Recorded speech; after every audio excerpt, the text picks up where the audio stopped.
My common-law husband, 41, and I, 40 female, have been together for 10 years. I consider those years to be very loving and happy, but apparently not for him, since he had a side piece, obviously. I make furniture and make around 1 million euros a year. My husband's a teacher. It goes without saying that I provide for us. I don't ask what he does with his salary. We live way below our means because we're both minimalist, but we have a big house, nice cars, and lots of art. Everything is mine, however. Apparently, he met his side piece, female 20s, under false pretenses and told her that we were legally married, so he owned half my company and everything else I own.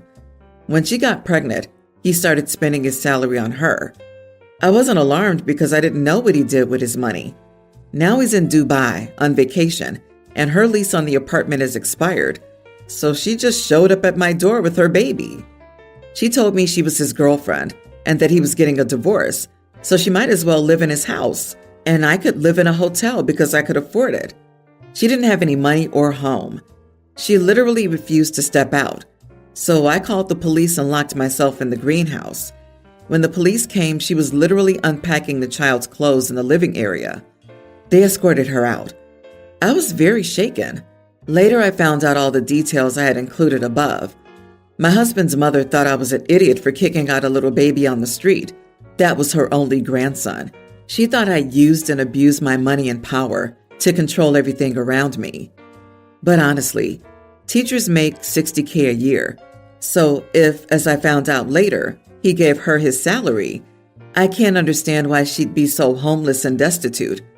She had big designer bags, a designer stroller, and Van Cleef & Arpels jewelry when she showed up at my home. But now I'm the idiot for kicking her out, even though she's basically homeless? Edit. I won't divorce him. I'm not married. He wants to take an early plane home to explain. What is there to explain?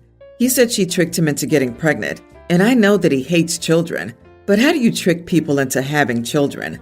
There are so many questions, and I have absolutely no desire to get any answers.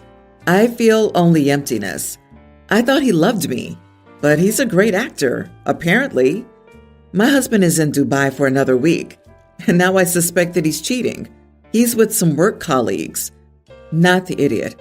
Pack his crap and put it in the front yard when you know he's landed and is on his way to your house. And let his mommy know to come get his cheating butt from your home. She didn't raise him well, so she should take the consequences.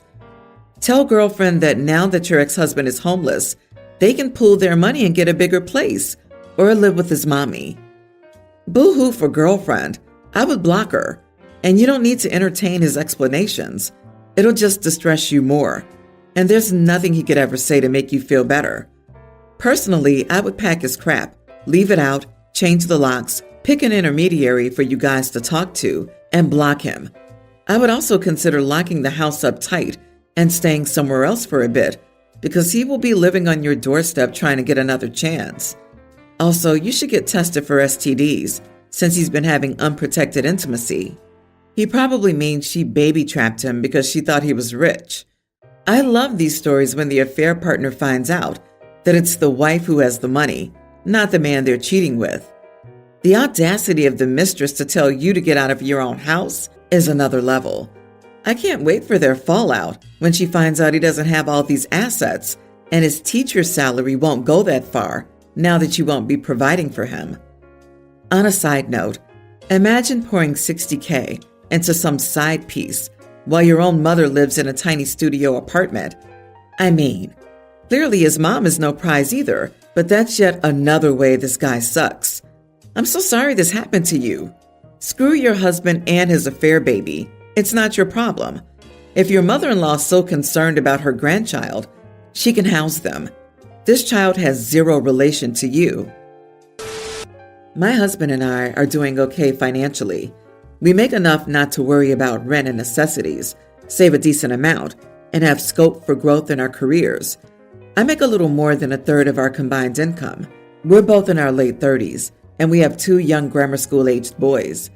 I have never liked my husband's family, most of them anyway, because they have a lot of old-fashioned opinions and don't really approve of me. We don't have a lot of contact, so it's okay though. My husband's cousin's wedding is this week, and they're getting married in our city. So we offered to have his parents, aunt, and uncle stay with us. The bride and groom are renting a place. It is a bit of a squeeze, but it's working.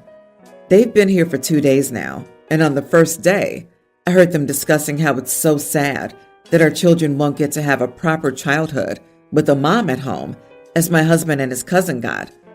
They knew I could hear while they were in the living room and I was in the kitchen. I was stewing, but I don't really like confrontation, so I didn't say anything. Later, I asked my husband if he could please tell them to shut up with the snide comments about me. He said that that's just their opinion and it's not really hurting me. If I'm bothered, I should learn to stick up for myself and that he can't always do it for me. This sort of struck a nerve because it's true that I usually ask him to do small things like telling the drive-thru person if our order's wrong. It just makes me feel weird and guilty, but somehow it feels like more his responsibility because it's his family involved here. Anyways, so today, my father-in-law made one more pointed comment during dinner, and I said, "Your son makes X. We live in a big city, and the rent is X. We literally cannot live on his salary, so I don't know why you think I should be home all day." They were pretty quiet after that. Now my husband's really angry with me because I put him down in front of his family, who are all richer than us and will look down on him.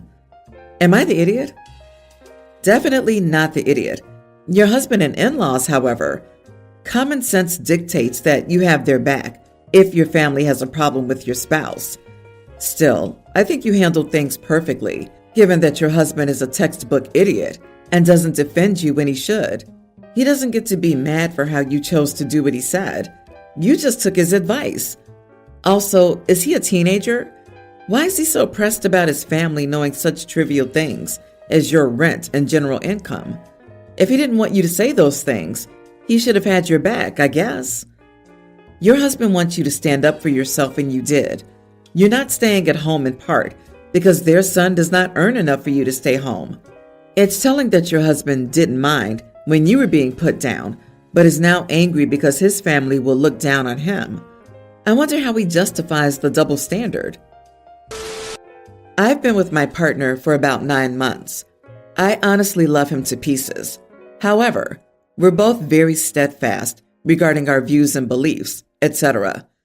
Today it was super hot and sticky, so we decided to vacuum out the vents in the room to increase airflow.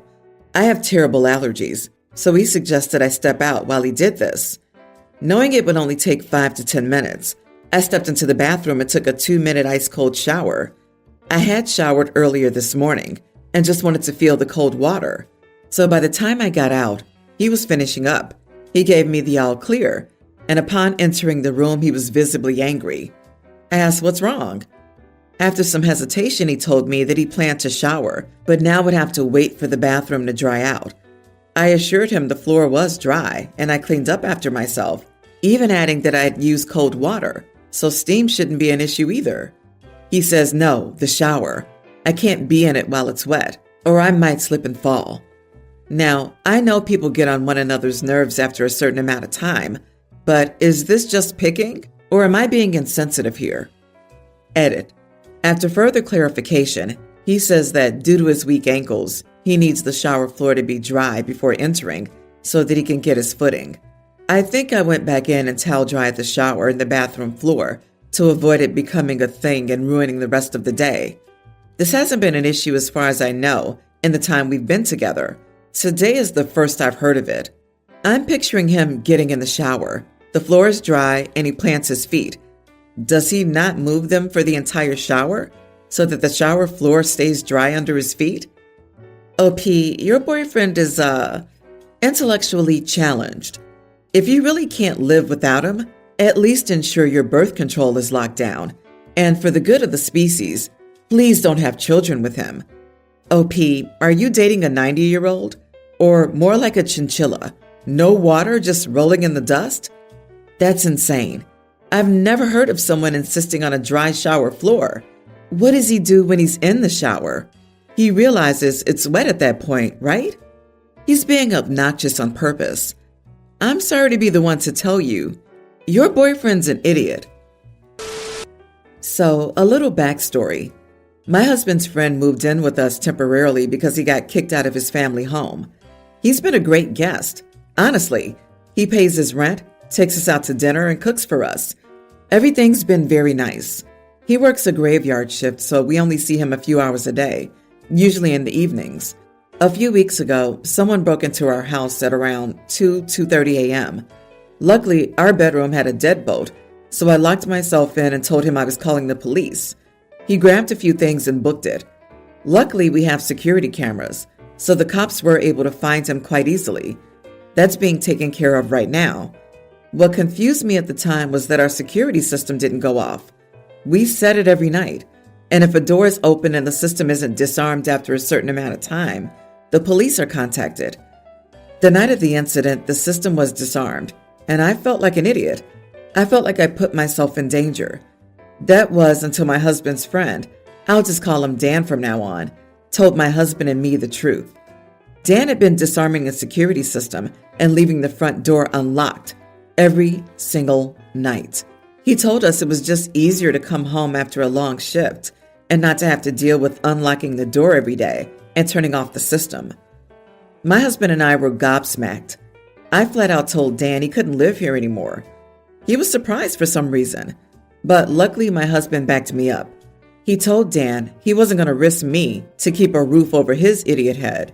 He'd rather have me and lose him. Dan was double surprised. Apparently he thought my husband would bend for him, but he reluctantly agreed. He's now completely moved out. All he brought was a computer and his clothes, so it didn't take long. Now, some of our mutual friends are getting into our business and telling us we're bad people because Dan has had to couch surf and even had to stay in a shelter one night. I told the mutual friends who were complaining that they were right and that I'd tell Dan that they were stepping up and taking him in, which obviously made them backtrack immediately. I'm just tired of people who are supposed to be our friends calling us terrible people and being so hypocritical because no one is willing to help out Dan like we did. It's just really starting to guilt me though. So am I the idiot for making our friend basically homeless for causing a break-in? Edit. Unfortunately, my husband wasn't home at the time of the break-in. He was away with work. It was literally just me, which made it 10 times scarier. Not the idiot. Dan was an absolute lazy and careless idiot for putting you and your home at risk like that. You could have been assaulted or killed if the person who entered your house had a mind to do so. I'm glad your husband supported you in this decision. The friends who are kicking up a stink can take him in. Dan can reimburse you for the stolen items as a direct result of his stupidity if they had not been recovered. My cynical self wonders if Dan set it up. I'd also recommend changing your alarm code and locks too. You were in real danger due to his stupidity and laziness. Continue what you've been doing and double down with the flying monkeys. Call out their hypocrisy and tell them you've done more than any of them. It's their turn now to be the good friends they expect you to be, publicly, if you must. But at least your husband is backing you up on this decision. That's all that matters. Who cares what other people are saying about you guys? Why aren't they taking him in then? Why is it all on you guys? It's not fair to them to hold that standard for you, especially after what you did, and he caused this to happen to you. It's the sad reality, but the dude has to figure his stuff out. It sounds like he's a grown adult. I, 19 female, just finished my freshman year of college. My grandmother, 82, is unfortunately in the later stages of cancer and is not expected to live much longer. We were very close when I was a child, much of which was because I'm her only granddaughter, which is something she's always wished to have. One of the ways we bonded was through my hair. I had it very long, all the way down my back, and she loved how it looked like hers did when she was a kid.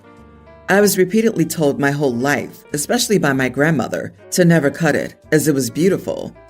I came out as a lesbian at 16 and started to take on more of a masculine appearance. In turn, my self-confidence became a lot stronger, but it also definitely alienated me from my family.